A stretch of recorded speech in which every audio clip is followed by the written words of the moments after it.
In particular, we thought we'd actually start with the Polish community. It's estimated that something like 850,000 Poles now live in the UK. They're actually the largest non-British nationality. Poland's President Andrzej Duda said efforts now must be made to prevent other countries from leaving the EU. And we thought we'd speak to Tomasz Dyl. Tomasz actually works within the publishing sector. Good morning, Tomasz. Good morning. So just tell me, for those who don't subscribe to your magazine or read your magazine, what is it that you publish and what do you do? So Magazine PL is the only Polish weekly magazine that goes out in the South Coast, and it covers a wide range of topics. It is sort of equivalent to your local newspaper that you would pick up from your local news agent, but this one's published in Polish and it's available for free, and it's just funded by advertisers. Okay, so it's just like your local newspaper, but it's a Polish people living here. Yeah, and you've been going since what, 2006? Correct, yeah. Okay, so just take me back to before the vote. How many column inches did you give this, and what was the general feeling? So we have been covering the Brexit since the moment of annunciation of the referendum itself, and we've sort of been looking at interviewing the community and getting their feelings. To start with, they didn't think there was going to be much happening and people were going to remain, and as we closer got to the time of the referendum itself, the sort of vote and the sort of the first polls showing that potentially we might be leaving, it got a little bit more heated, I suppose, and more questions were proposed. What's going to happen to us? How's this going to affect us? What is it going to happen really when we leave? And to be honest, no one ever had any answers to those questions. There was no mention of what's going to happen to any of the EU migrants, whether they're Polish, Romanian, Bulgarians, French or Spanish, if we do leave the EU, and how's that going to affect us in the future as well. So, okay, so we're now on the situation that we're Monday. We know what happened in the vote. What sort of reaction are you having from your listeners, and what sort of the things that will be on the front of your magazine? So obviously it's going to be the cover of the Brexit and the fact that we've now left, and again more questions around what's going to happen and how the changes are going to be put in place. Obviously we still don't know much about it, it's still early days. But the feeling is we're feeling picked on. Quite a lot of negative things are coming in the media again. We've obviously seen the racist attack on the Polish community club in London, where they got sprayed, telling them to go home. And we're sort of noticing a little bit of a bigger push. Even I and my own family have discovered over the weekend where they got picked on and they were told that they're not allowed to be in this country now, we're left the EU and they should be doing the same thing.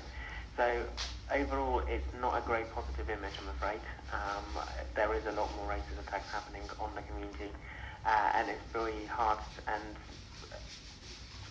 for me to envisage it's actually happening also in my family.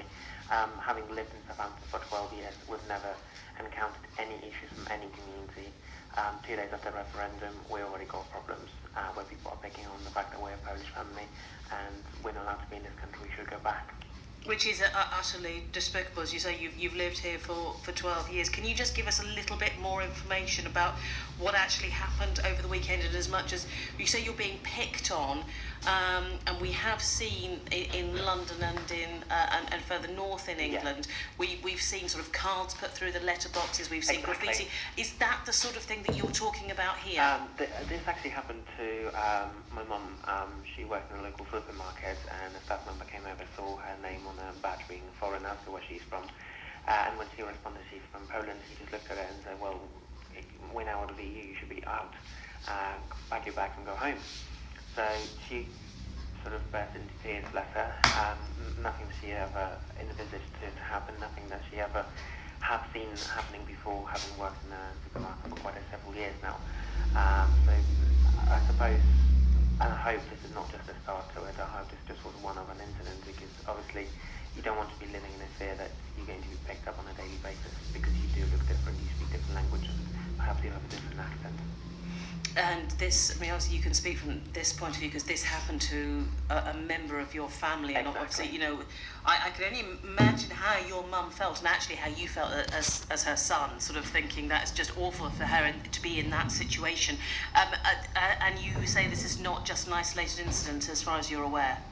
No, I've sort of seen and been following media over the weekend. There's a lot of, quite a lot of tweets going out there. There's a lot of posts on Facebook. And obviously what we've already discussed regarding the North East with sort of letterboxes being, sort of cards being put through the letterboxes, or even sort of sprays of vandalism, etc. Obviously this doesn't portray it very well.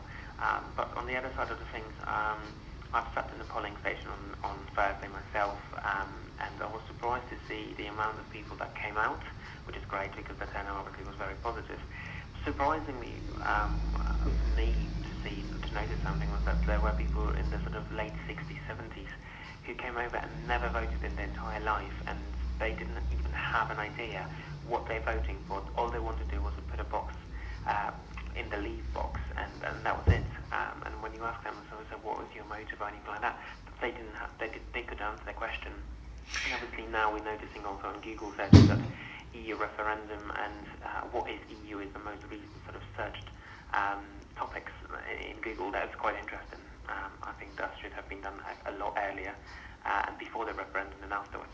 Thomas, I totally understand where you're coming from, but obviously I feel that I need to say there will have been a lot of people who did research first and make a decision based on their own reasons rather than, as you say, some people who didn't know what they were, you know how they'd formulated their opinion or where that opinion had come from. I'm interested to ask, just staying with the community aspect, just a final question. Is there anything that you feel can be done to unite what was, I mean, you say you've lived here for 12 years, never had an issue, what was a very cohesive community? I suppose it still is.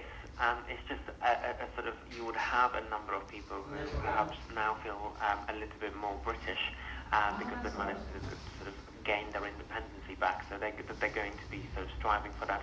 But I suppose if we just maintain how it was before the date and just ensure that, you know, we're still European for the next 2 years or so, and I'm just supposed to go with that. Tomasz Dyl from magazine PR.